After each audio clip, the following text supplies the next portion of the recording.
मित्रांनो, आपल्या जगाच्या इतिहासात असे काही ज्वेलरी पीस आहेत ज्यांची जागा कोणीही घेऊ शकत नाही.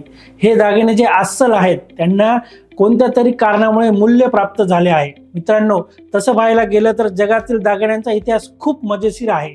जगभरात दागिन्यांचा विविध शैली बघायला मिळतात. अगदी हडप्पा संस्कृती, ग्रीक संस्कृती, रोमन, इजिप्त येथील 5000 वर्षापूर्वीचे दागिने हे अँटिक आहेत. जगाच्या इतिहासात काही दागिने किंवा ज्वेलरी पीस आहेत हे आजच्या काळातील अमर आहेत. ह्या ज्वेलरी पीसची माहिती घ्यायला तुम्हाला नक्कीच आवडेल. नमस्कार, मी श्याम दुसाने आपले स्वागत करतो आपल्या आजच्या व्हिडिओमध्ये, ज्यामध्ये आपण इतिहासातील प्रसिद्ध दागिन्यांबद्दल चर्चा करणार आहोत. तर सर्वात पहिले आपल्या सगळ्यांच्याच आवडीची अँटिक वस्तू आहे कोहिनूर हिरा. जगातील सर्वात मोठा कट डायमंड पैकी एक 105.6 कॅरेटचा कोहिनूर हिरा ब्रिटिश क्राउन ज्वेल्समध्ये सगळ्यात प्रसिद्ध आहे. तेवढाच तो वादग्रस्तही आहे. या हिऱ्याला मोठा इतिहास आहे. 13व्या शतकात हा हिरा आत्ताच्या आंध्र प्रदेशातील गोवळकोंडा खाणीतून मिळाला. ज्यावेळी हा हिरा खाणीतून मिळाला तेव्हा 793 कॅरेटचा होता. त्यानंतर कित्येक राजवटीचा प्रवास या हिऱ्याने केला, जसा की काकतीय राजवट, दिल्ली राजवट, मुघल राजवट, नादिरशाह, अफगाणी राजवट, ईस्ट इंडिया कंपनी आणि शेवटी ब्रिटिश राजवट. त्यानंतर या हिऱ्याला पैलू पाडल्यामुळे त्याचं वजन कमी झाले. 1856 मध्ये राणी व्हिक्टोरियाच्या मुकुटमध्ये हा हिरा बसवण्यात आला. आता कोहिनूर हिरा इंग्लंड येथे टॉवर ऑफ इंग्लंड मध्ये ठेवण्यात आला आहे. तो ब्रिटिश राजेशाहीच्या मुकुटात जडवला आहे, जो क्वीन मेरी क्राउन नावाने ओळखला जातो. हा मुकुट सामान्यतः ब्रिटिश राजेशाहीच्या अभिषेक समारंभात किंवा इतर औपचारिक कार्यक्रमात राणीद्वारे परिधान केला जातो. आता पुढचा अँटिक ज्वेल पीस आहे राणी व्हिक्टोरियाचा नीलम जडित छोटा मुकुट. ब्रिटिश राजवटीत समृद्धीचा प्रतीक असलेला राणी व्हिक्टोरियाचा मुकुट हा नीलम आणि हिरे जडित आहे.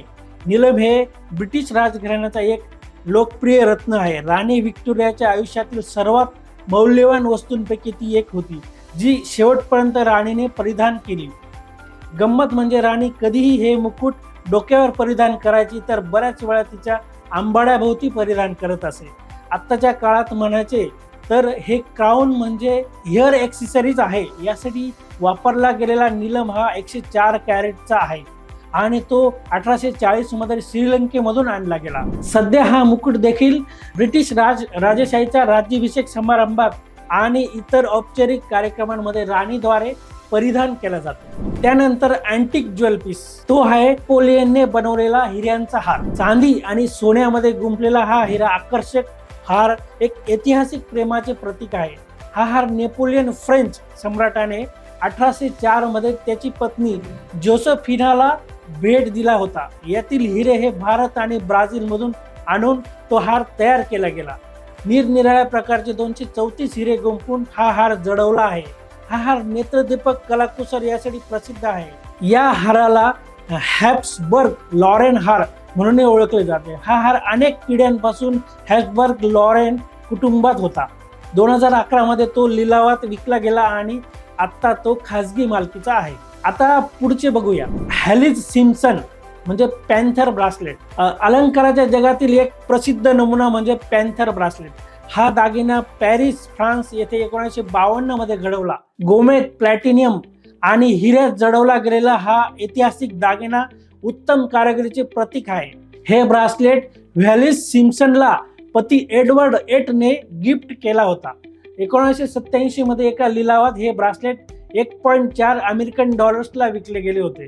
त्यानंतर 2010 मध्ये तब्बल $7 मिलियन विकले गेले. त्या ब्रासलेटची लांबी 195 सेंटीमीटर एवढी होती. अशा प्रकारे आज आपण ऐतिहासिक दागिन्यांची माहिती बघितली. नाशिक मधील सराफ बाजार येथे आमचे आगारकर गोल्ड हे होलसेल सोन्याची विक्री करणारे दालन आहे आणि मागील 25 वर्षापासून आम्ही आगारकर गोल्ड या नावाने सोन्याचे मॅन्युफॅक्चरिंग आणि होलसेल विक्री करीत आहोत. वेगवेगळ्या व्हरायटीजचे ज्वेलरी, उत्तम दर्जाचे प्रोडक्ट आणि योग्य वेस्टेज या कारणांमुळे संपूर्ण महाराष्ट्रातून कित्येक ज्वेलर्स आम्हालाच निवडतात. तेव्हा जर का तुम्ही एक सोन्याचे व्यापारी आहात आणि आपल्या शॉपमध्ये विकण्यासाठी आकर्षक डिझाईनच्या आणि सोन्याच्या ज्वेलरी खरेदी करू इच्छितात, तर आजच आमच्या आगारकर गोल्डला अवश्य भेट द्या. मित्रांनो, आमच्या प्रत्येक व्हिडिओमधून तुम्हाला आमच्या दर्शकांना काही ना काही अनोखी आणि नवीन माहिती देण्याचा प्रयत्न करीत असतो. त्यामुळे तुम्हाला हा व्हिडिओ कसा वाटला नक्की कळवा. मी आशा करतो की ही माहिती तुम्हाला आवडली असेल. तुम्हाला जर का सोन्याविषयी काही शंका असेल तर आम्हाला संपर्क करा. आमचे व्हिडिओ बघत राहा आणि आवडलं तर लाईक करा आणि शेअर करायला विसरू नका.